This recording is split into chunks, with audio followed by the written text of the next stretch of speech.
ကြာလာတဲ့အခါအတူတူနေလျက်နဲ့ဝေးနေတယ်လို့ခံစားနေရပြီလားအရင်ကလို့ကို့အနားမှာတိုးကပ်မလာတော့ပဲဖုန်းတစ်လုံးနဲ့ကြောခိုင်းနေတဲ့အမျိုးသားကိုကြည့်ပြီးငါဘာတွေလိုအပ်နေလဲဆိုပြီးကို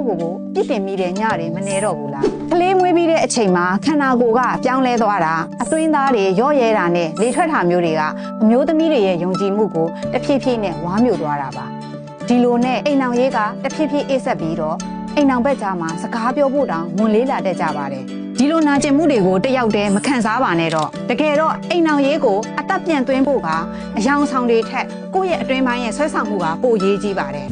ဒါကြောင့်လဲရှိုဂျိုကောလိပ်ချင်းလက်ကွက်ကိုအမျိုးသမီးတွေကတကယ်ယောက်ျားချစ်စေလို့တင်စားကြပါတယ်ဂျပန်နာနိုနီးပညာနဲ့တဘာဝပါဝင်ပစ္စည်း12မျိုးပါဝင်တာကြောင့်အတွင်းပိုင်းချက်သားတွေကိုပြန်လည်ကျစ်လစ်စေပြီးလေထွက်တာတအိမ်ကျတာစီးမထိန်နိုင်တာစတာတွေကိုကင်းဝေးစေမှာပါအေးဆက်နေတဲ့အိမ်အောင်ရေးမှာနှွေးထွေးတဲ့အချစ်တွေပြန်ရယူဖို့ဆိုတာကိုယ့်ကိုပြုပြင်ပြောင်းလဲခြင်းကနေစပါတယ်ဆွဲဆောင်မှုအပြည့်နဲ့ပြန်လည်နှုတ်ပြပြီးအမျိုးသားတွေရဲ့အချစ်ကိုပိုင်ဖန်ဖို့ရှိုဂျိုကောလိပ်ချင်းလက်ကွက်ကိုဒီနေ့ပဲစသုံးကြည့်လိုက်တော့နော်